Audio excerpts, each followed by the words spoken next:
Hoje é domingo de manhã. Hoje o sol não quer brilhar. Tudo é solidão. E elas vêm dizer: de madrugada ressurgiu. Algumas situações da vida, elas fazem com que brote de dentro de nós algo muito espontâneo e ao mesmo tempo muito forte. Por exemplo, quando a gente ganha a primeira bicicleta, quando a gente ganha o primeiro carrinho, o primeiro brinquedo, aqueles casais que têm o primeiro filho, o primeiro dia de aula, o primeiro salário. Pensem nessas situações todas. Isso não traz algo do fundo do nosso coração? Uma alegria excepcional? Esses eventos, eles são capazes de fazer com que algo brote dentro de nós de muito especial.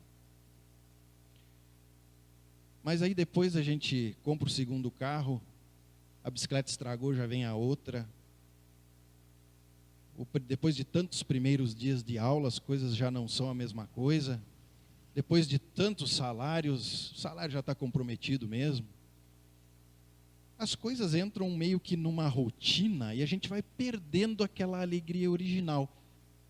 Não é isso que acontece com frequência com as coisas? Aquelas mulheres, elas se aproximaram do túmulo de Jesus e, a princípio, passaram por um susto. Um anjo aparece diante delas e diz algo que não acontece todo dia. Aquele que elas haviam presenciado a morte, este está ressuscitado, não está mais ali. E o versículo 8, ele nos diz que elas correram de medo, sim, mas muito alegres. Muito alegres com esta primeira Páscoa. E aí eu pergunto, esta alegria se repete em teu coração hoje? Já se passaram quase 2.000 celebrações da Páscoa, desde que esse evento da ressurreição presenciado, que despertou nas mulheres esta alegria original, aconteceu. É possível reviver entre nós aquele mesmo sentimento original, aquela viva esperança, aquela alegria extraordinária, incomum daquelas mulheres? Acredito que 20 séculos de história não passaram em vão. Se de um lado eles revelaram sempre mais o Cristo ressurreto à igreja, por outro lado contribuíram para nos afastar dele e ofuscá-lo das nossas vistas, da nossa vida.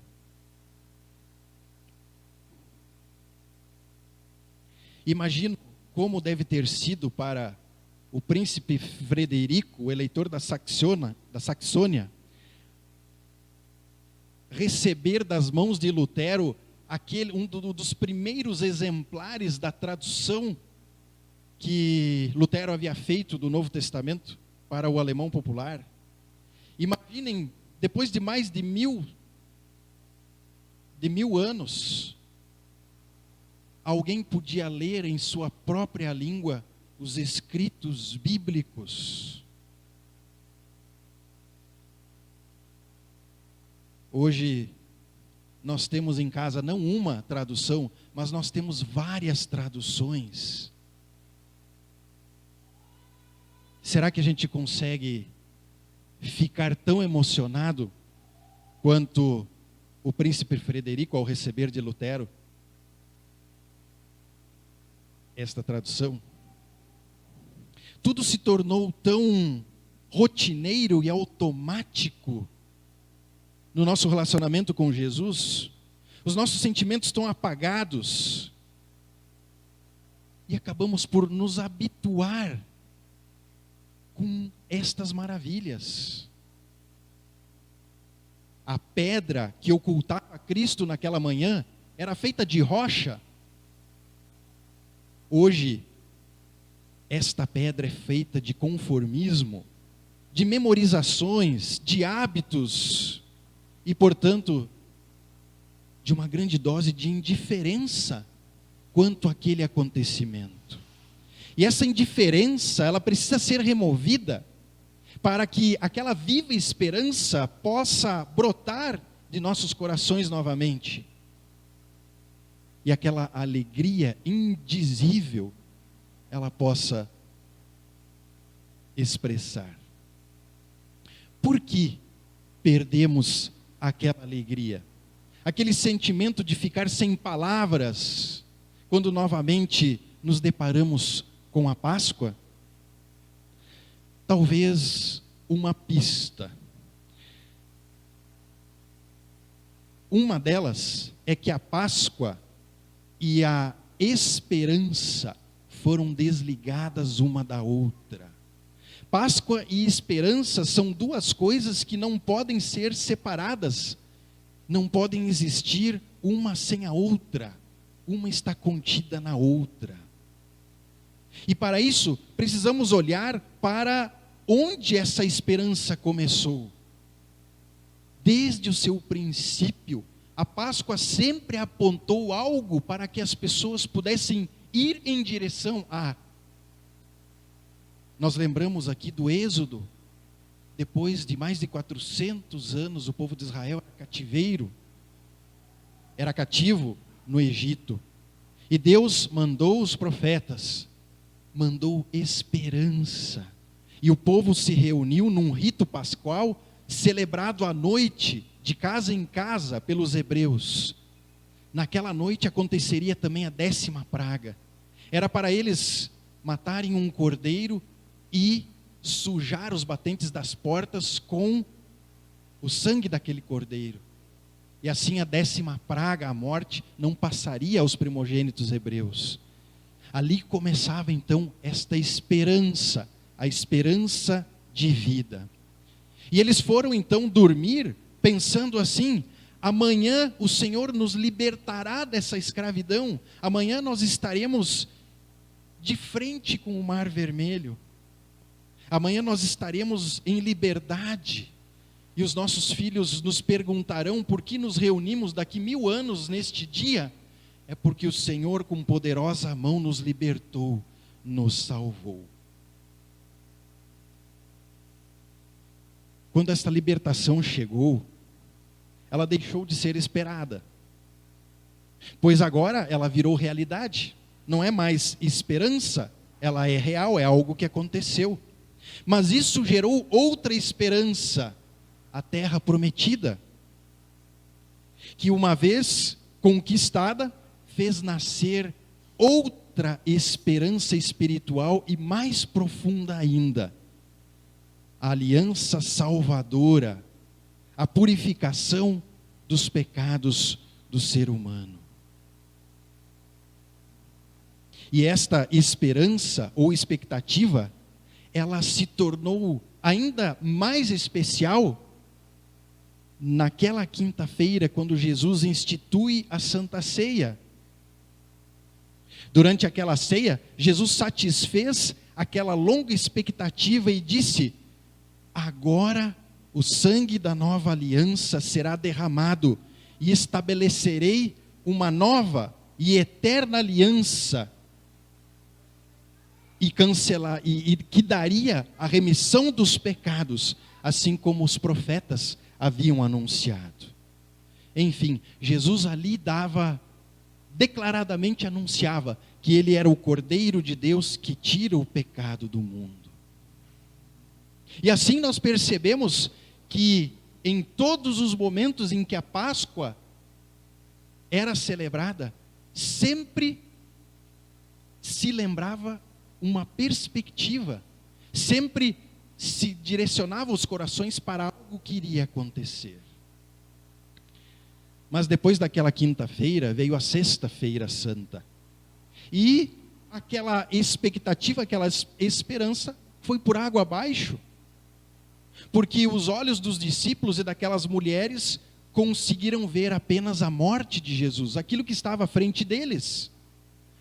Uma esperança que havia sido dada acabou se desfazendo diante da captura lá no jardim, diante de todo o processo que levou Jesus finalmente à morte e à sepultura.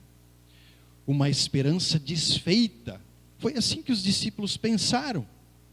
Jesus, quando se postou ao lado daqueles 2 discípulos em direção a Emaús, viu claramente essa decepção que brotava dos seus corações. Nós esperávamos, diziam eles, que fosse ele quem haveria de restaurar Israel. E agora, além de tudo isso, é hoje o 3º dia que estas coisas sucederam. Ou seja, toda a esperança estava a estaca zero. Mas eis que no domingo de Páscoa, o sentido dela se renova. Porque as mulheres recebem a notícia de que Jesus ressuscitou. Elas viram Jesus, tocaram nele, se ajoelharam. Jesus apareceu a Simão Pedro, combinou um encontro depois na Galileia, lá onde todos iriam se reunir. Ou seja, Deus não decepcionou. Colocou sempre diante dos discípulos uma esperança. Mas por que esperança, se agora o Cristo ressurreto já é realidade na vida daqueles discípulos? E o apóstolo Paulo ainda escreve que o que se espera, se é visto, não é mais esperança. E os discípulos se relacionavam com Jesus novamente, tocaram nele. Não era mais esperança, era realidade. Onde está a esperança da ressurreição? Esta esperança não diz respeito somente à ressurreição de Cristo, mas diz respeito à nossa ressurreição. Porque se Cristo ressuscitou, nós também ressuscitaremos. Mais uma vez, uma esperança faz nascer algo maior. A esperança da ressurreição de Cristo, quando ela se torna realidade, nasce algo novo, algo mais a se esperar. Mais uma vez, a esperança ressurge. A ressurreição de Cristo, como diz as Escrituras, é a primícia. Cristo é o primogênito dentre os mortos e por isso tem o primeiro lugar em todas as coisas. A ressurreição de Cristo anuncia a ressurreição de todas as pessoas, a vitória sobre a morte. Mas aqui nós podemos fazer uma pergunta. Mas essa nossa esperança é apenas para lá adiante? Num dia que parece estar muito longe e que nada tem a ver com a nossa vida aqui agora? Aparentemente sim, o mundo depois da ressurreição de Jesus continua a existir a morte e tudo o que prepara a morte. O ódio, violência, sofrimentos, divisões e pecados. Mas se descemos à profundidade desta reflexão, vamos perceber que algo ficou, algo está no mundo. A fé, ela é desenvolvida e está no coração dos crentes. E vai em direção à vida e à glória do Cristo ressuscitado. A fé é a realidade do amor que o Espírito Santo derramou em nossos corações. E que aí produz aquele elemento essencial, a esperança. Em Romanos 12:12, que a esperança que vocês têm os mantenha alegres. Aguentem com paciência os sofrimentos e orem sempre. E este versículo, ele acaba também colocando um elemento matador de esperanças, que é a tribulação. São as adversidades pelas quais nós passamos. É o desafio mais temível para a esperança. E tem o poder até de destruí-la por completo, se a esperança não for novamente recobrada. A dor, especialmente a dor que nós acompanhamos no mundo todo, a dor de todas as pessoas, as nossas dores, todas essas realidades, elas acabam fazendo com que a nossa esperança vá se esvaindo. Quando nós olhamos para os lados e percebemos que as coisas não se resolvem, quando nós percebemos que a dor continua, apesar do ressuscitado, quando nós percebemos que a morte persiste e nos atinge os nossos, apesar do ressuscitado, esta esperança, ela é colocada em xeque em nossos corações. Assim como colocou em xeque a esperança daquelas mulheres que visitavam o túmulo. Por isso a dor, a morte, as decepções, elas são um entrave, elas são uma pedra que é colocada em nossos corações, difícil de remover. E isso acontece para todas as pessoas, porque o sofrimento é universal, a morte é universal. Por isso, esta esperança não é buscada nesses eventos. A esperança não é buscada aqui. O que podemos dizer depois de todas estas coisas? Como ter esperança ainda? Cristo tomou sobre si os pecados da humanidade. Mas não só isso, Ele ressuscitou e estabeleceu um princípio novo que nos dá esperança, uma certeza de que a dor e a morte não têm mais a última palavra. Depois da morte, há vida. Mas não somente depois, porque a ressurreição, para quem crê, já começou nesta vida. Paulo diz que se esperássemos algo de Cristo somente para esta vida, seríamos as pessoas mais infelizes entre os homens. 1 Coríntios 15, 9. Paulo fala de experiência. É possível no sofrimento ter alegria. É possível na morte ter alegria. A alegria da ressurreição. É a alegria secreta que provém de atos, de eventos que já passaram, que foram prometidos por Deus, mas que Deus realizou na história. Isso faz nascer a esperança. E da esperança ressurge a alegria. E ela pode entrar em nossos corações. Até mesmo quando as portas muitas vezes se acham trancadas. E ser alegre hoje, na tribulação e no luto, talvez esta seja uma das maneiras mais especiais com que os cristãos dão seu testemunho. Testemunho de vida e testemunho de esperança. Por isso, a alegria é a nossa melhor aliada nesta obra do Senhor. Alegria no sofrimento, porque temos esperança. A morte e o sofrimento não têm mais a última palavra. Por isso, queridos irmãos, recuperar a alegria da Páscoa, aquela alegria original, é possível. É possível se nós olharmos para Cristo, que morreu e ressuscitou. Ele traz a última palavra.